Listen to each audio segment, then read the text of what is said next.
Right, so the Palestinian plight at the hands of the apartheid state of Israel is back in the news, but as always, the framing of it is completely one-sided, historically ignorant, and frankly inexcusable.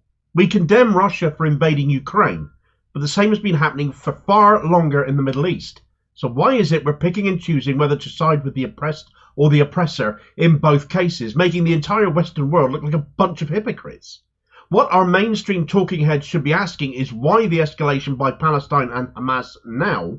And the simple short answer is, you've ignored them whilst trying to find a peaceful resolution, whilst they have been seeking a peaceful resolution. But now they've got your attention in brutal terms, because that is what it has taken for the wider world to once again look at this situation in the Middle East that has rumbled on actually for well over a century, and isn't going to end without some kind of a peaceful intervention. But when the global community keep positioning themselves on one side of this, and the wrong side of it at that, what hope have they got unless more of us start to call it out for what it is? Right, so first and foremost, I want to begin by briefly going over the history of how things have got to where they are, but I can't do that without first making it abundantly clear that all of the harm caused and the lives lost in this most recent course of events on both sides must be condemned, and I absolutely do. It is a sad state of affairs, however, that things have got to this stage before people pay attention to what is happening there again. And if anyone at this point goes, yeah, but do you condemn Hamas? You're being led by the nose by our pathetic press and don't appear to be capable of a critical thought of your own. You probably need to watch this video more than most.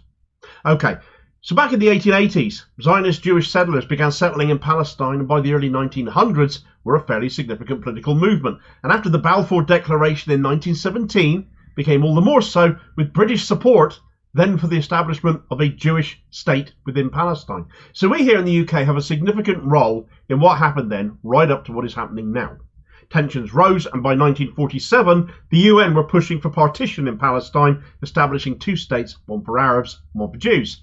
The Jewish leaders accepted this, the Palestinians rejected it because they felt it unjust and would result in them being displaced from their own lands, which frankly has been happening from the get-go since the Zionist movement moved over there. They were ignored though. The UN passed the partition plan and Israel declared its independence on the 14th of May 1948. And within hours of that happening, neighbouring Arab countries like Egypt and Syria declared war on Israel to try and prevent that partition plan. It entirely backfired, it failed, resulted in hundreds of thousands of Palestinians being displaced, forced to flee their homes, as Israeli soldiers initiated massacres of unarmed civilians and intimidation to make them go, driven out at gunpoint. By the end of the conflict, more than 750,000 Palestinians had been displaced and 500 of their villages had been erased from the face of the earth. This was the Nakba. The word literally translates as catastrophe. It gets commemorated on the 15th of May every year, the day after Israeli Independence Day, for this reason. It was a deliberate policy of ethnic cleansing that has continued to this day. For the first 8 months of 2023, incidentally, settler violence towards Palestinians has increased at a rate of 3 attacks per day. So is it any wonder that in the face of a global blind eye being turned to all of this, that violence has once again broken out? Of course, now that the world is looking again, they've just continued where they've left off. Keir Starmer, we'll start with him. His statement on this is typical of the attitudes of so many. He said, I utterly condemn the ongoing attacks on Israel and her citizens. There is no justification for this act of terror which is being perpetrated by those who seek to undermine any chance for the future peace in the region. Israel has a right to defend herself. Hold on a minute, Keith. You haven't sided with Russia in the war with Ukraine. Ukraine, like Palestine, is defending itself against an aggressive larger force, so what gives? Oh, of course, you're a Zionist without qualification, aren't you? Imagine if Ukraine carried out a drone strike on Moscow and killed or injured hundreds of people, and Russia swore to come down on Ukraine like a ton of bricks. Would you hear these same leaders coming out and expressing solidarity with Russia right now? That'd be daft.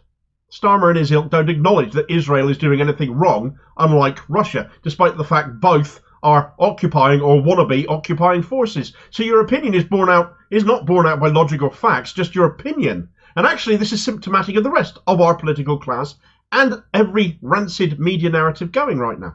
The Tory government has called for the Israeli flag to be flown from all government buildings in solidarity. EU President Ursula von der Leyen put out a tweet saying, Today, Hamas terrorists have struck at the heart of Israel, capturing and killing innocent women and children. Israel has the right to defend itself. Today and in the days to come, the European Union stands with Israel. Suella Braverman, you might have guessed she'd have said something, wants the police to crack down on Hamas support. But the article carrying that story, The Guardian, it's the paper who had published it, who carried this story, also relate to a Telegraph article regarding Rachel Riley condemning people flying Palestinian flags. So is the paper attempting to conflate Palestinian support for supporting the actions of Hamas?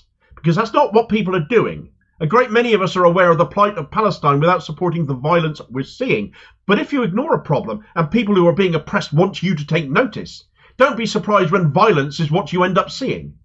Naturally, when Hamas ends up on the cards, though, ends up in the media, they go running after Jeremy Corbyn, don't they? And of course, they haven't disappointed in that, with Channel 4's Paul McNamara having chased him down the street, asking Corbyn if he condemns Hamas. Now, Corbyn has already put out a statement saying, "The unfolding events in Israel and Palestine are deeply alarming. We need an immediate ceasefire and de-escalation, and we need a route out of this tragic cycle of violence. Ending the occupation is the only means of achieving a just and lasting peace." But do you condemn Hamas, though? McNamara kept repeating endlessly on film going around on social media. No matter how many times Corbyn said he condemns both sides. Just what is it about our press that they are so tenured to what Israel are doing? Because the public isn't. With only 25% of the British public having been polled, having a favourable opinion of Israel. Of course, The Independent has gone after Corbyn as well for not condemning Hamas when he did. He just condemned Israel too. They had a debate on Good Morning Britain led by Red Tory Ed Balls attacking Corbyn as well, and so on and so forth. We're so familiar with it all by now, are we not? Worse, actually, I felt, was the treatment by our media of the head of Palestinian Mission UK, Hussam Zomlot. He did the media rounds, and every single interview began the same way. Will you condemn Hamas? Be it Channel 4, the BBC, Sky, whoever.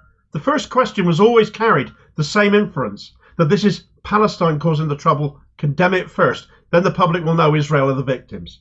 Zumlot played it well despite his exasperation. In response to Cathy Newman of Channel 4, not his first interview, he said, "Cathy, I have had this question as a first question in every interview I did, and I refuse to answer that question because it is the reason why we, as an international community, have failed to depict the situation as it is.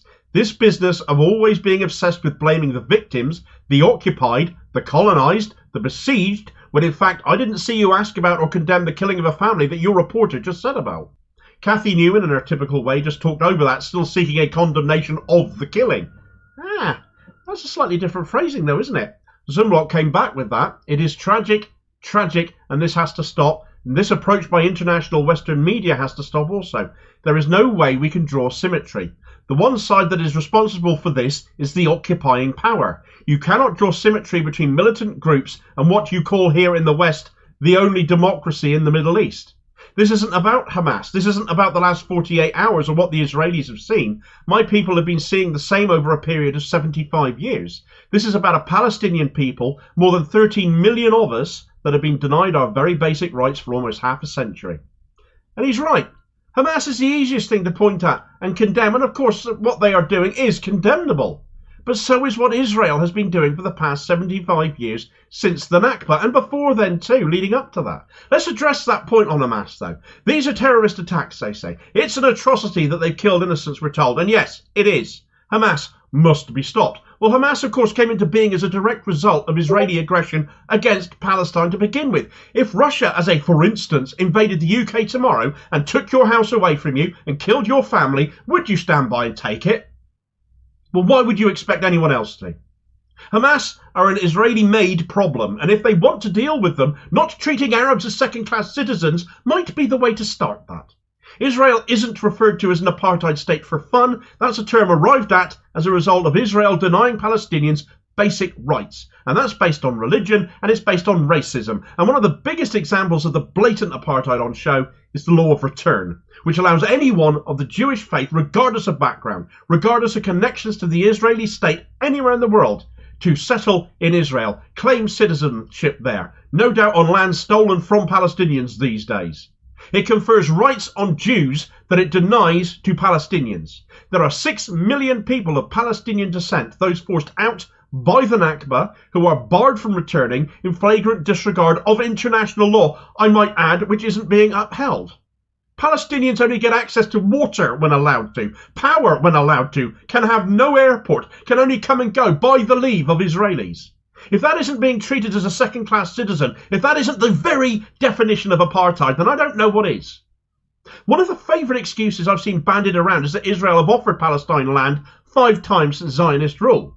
They can have 80% of the land and Israel will only settle in 20%, so said the Peel Commission Plan of 1937. We'll look at a map of settled status in that land and pull the other one, but the land Israel wanted was all of the fertile uplands and the coast. 20%, yeah, sure, but you wanted all the premium best land. The recent events were kicked off not by Hamas but by yet another Israeli attack as well, targeting a mosque of all places in al-aqsa on the 5th day of Sukkot, a week-long Muslim holiday, which took place on October the 4th, though had been preceded by attacks since the previous Sunday. And this was all taking place at a place where even under Jewish law, Jews are forbidden to go. It was in a lot of ways the last straw for Palestine. Under international law, armed struggle is legitimate. We are, after all, watching Ukraine do just that against Russia, are we not? So why is it Palestine is not allowed to? Is the rest of the world treating them as second-class citizens as well? Well, blatantly, clearly we are. Israel is in breach of international law because it is an occupying power and has been occupying lands it should not have since 1967 when they invaded Palestinian territory and seized swathes of it, still doing so little by little to this day. Fighting to liberate that land cannot be wrong, can it? Holding on to it is, when it's not yours. So why are our leaders siding with the ones breaking international law instead of upholding it? Just how in hoc to Israel are various other governments around the world to behave as they are? Netanyahu has now declared a state of war and sent the army into Palestine. But when you consider Palestine doesn't actually have an army, who are they fighting? Fortunately, people are calling it out for what it is. Demonstrations around the country. Jewish bodies, notably the Orthodox Jewry, have been calling out the Israeli state and Zionist settlers for the crimes they are committing. Nobody wants to see the violence that is happening happen or continue, but it's going to for as long as Western governments and international communities continue to excuse Israel's occupation.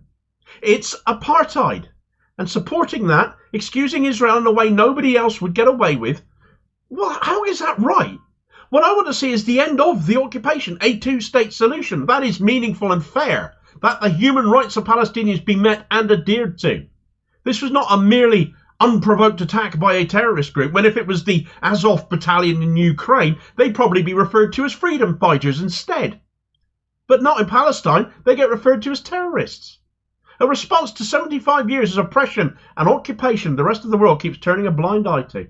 It's got to stop. Western democracies need to stop being held in some kind of thrall by Israel and act on their human rights and international law abuses, because there can be no peace in the region when you keep picking on the wrong side. Thanks for watching. I hope you found the video useful. Please like, share and subscribe if you did. More content out daily.